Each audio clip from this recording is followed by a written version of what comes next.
तुम एक बात मिस कर रही हो संपूर्णा। अनाथ आश्रम लड़कियों का है। वहाँ बहुत सारी छोटी छोटी लड़कियां रहती हैं और उनका गार्डियन ये जानवर है।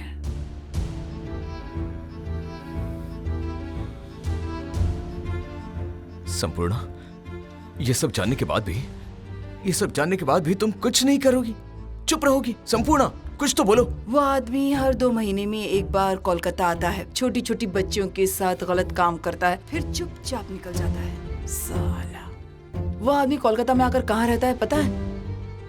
एक शानदार गेस्ट हाउस में, किसी होटल वगैरह में नहीं ठहरता ताकि किसी को पता ना चले। और वहीं पर निमृति के बड़े बड़े वार्डन आकर मीटिंग करते हैं और वो जितनी बार जाते हैं एक लड़की को लेकर जाते हैं।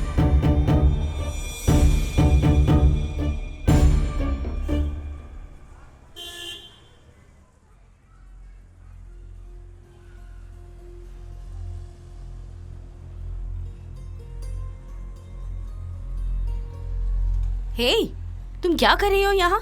हाँ, उस टेडी को फेंक क्यों दिया? क्योंकि वो बुरे दादाजी ने दिया था। बुआ, बुरे दादाजी ने आपको भी बहुत तकलीफ दी ना?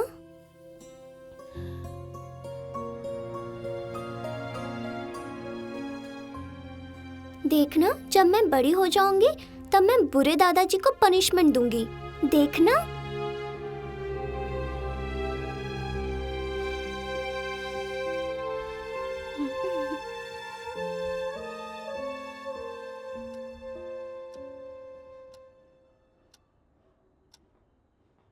हटिए,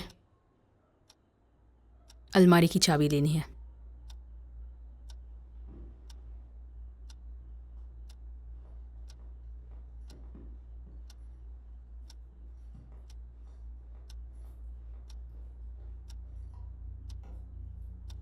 मुझे तुमसे बात करनी है। मुझे काम है।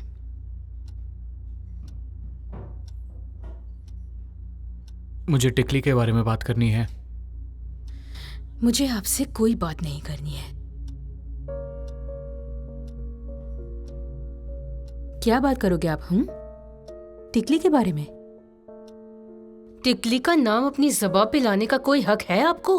हाँ, आप सच में टिकली के पिता हो? अगर आप सच में टिकली के पिता होते तो आप दिन ब दिन जिस आदमी ने आपकी बेटी को सेक्सुअली अब्यूज किया है, आप इस तरह उसे डिफेंड नहीं करते। आपको शर्म आनी चाहिए सोमक। आप सच में संपूर्णा के भैया हो? नहीं, मुझे नहीं लगता। वो लड़की किसी दूसरे घर की लड़की के लिए घर परिवार अपना सब कुछ छोड़कर यहाँ लड़ने आ गई, और आप अपने खुद की बेटी को एक मोलेस्टर से प्रोटेक्ट नहीं कर रहे हो। लानत है आप पे। मैंने क्या सब कुछ अपने लिए किया है? आप सब कुछ अपने लिए ही करते हो क्योंकि आप स्वार्थी हो। उस जानवर ने अपने गंदे हाथों से आपकी बेटी को छुआ और आपने एक शब्द तक नहीं कहा। माँ हो के मैं कुछ नहीं कर पाई, चुपचाप खड़ी रहकर बस देखती रही। अगर मैं संपूर्णा होती तो कब का अपनी बेटी का हाथ पकड़कर घर छोड़ के चली गई होती, लेकिन मैं संपूर्णा नहीं हूँ। मैं नहीं जा सकती, मैं यहीं रहूंगी और आपसे हर रोज नफरत करूंगी, रोज। टिकली आपको कभी माफ नहीं करेगी, कभी भी नहीं।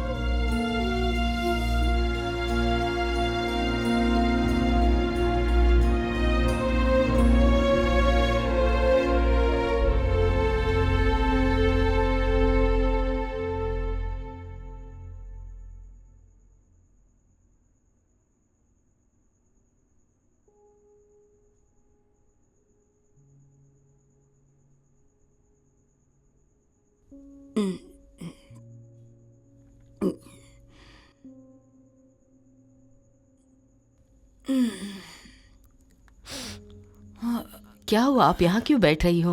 नीचे बैठने से आपको ठीक है, जो मन में आए कीजिए।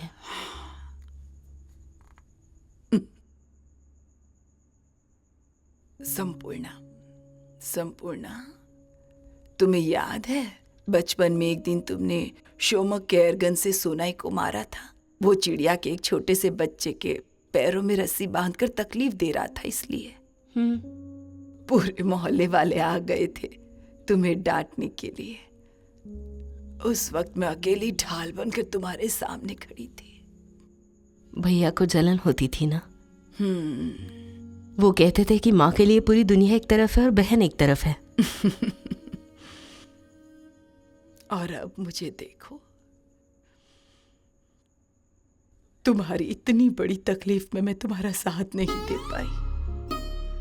तुम्हें ये सब इतने समय तक अकेले ही झेलना पड़ा।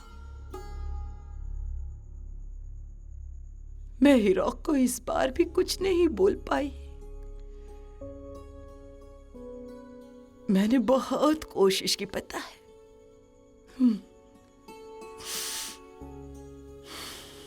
क्यों नहीं बोल पाई?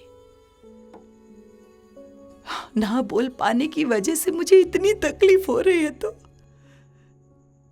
तुम इस तकलीफ का बोझ पूरी जिंदगी उठाती आई, और मैंने तुम्हें हमेशा यही कहा कि तुम इस तकलीफ को बर्दाश्त करो।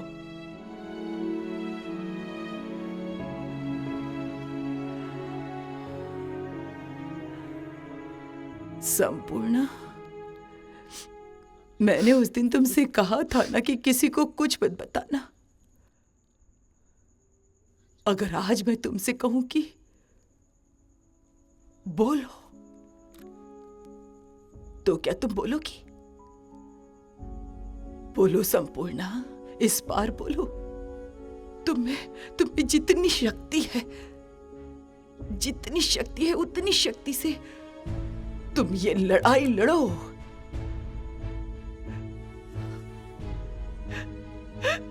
इस बार मैं तुम्हारा साथ दूंगी। इस बार मैं तुम्हारे साथ खड़ी रहूंगी।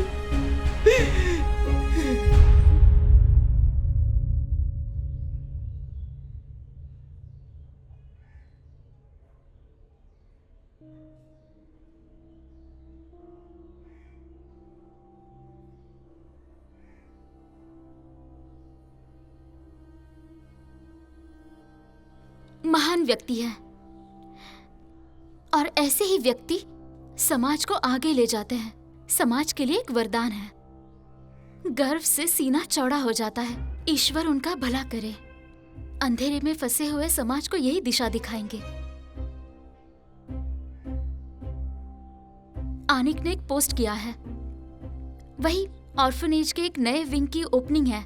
उसमें देखिए, सभी ने कमेंट किए हैं, कितनी तारीफ कर रहे हैं, कितनी अच्छी अच्छी बातें बोल रहे हैं। सब उस आदमी को क्या समझ रहे हैं और वो क्या निकला। आप अब भी कुछ नहीं बोलेंगी भाभी? आप भी चुप रहेंगी? क्या कहूँ? तुम बताओ क्या कहूँ? अब माँ चाहती है मैं सब बोल दूँ। क्या बोलूँ, किसे बोलूँ? कहाँ जाऊँ? कोर्ट जाऊँ? जज के पास जाऊँ? किसके पास जाऊँ? मैं देख रही हो ना, उस आदमी के हाथों में सब कुछ है। आप इतनी दुविधा में क्यों है भाभी? मैंने कभी आपको इतना परेशान नहीं देखा। मैंने हमेशा देखा है कि आप न्याय के लिए हमेशा आवाज उठाती हैं।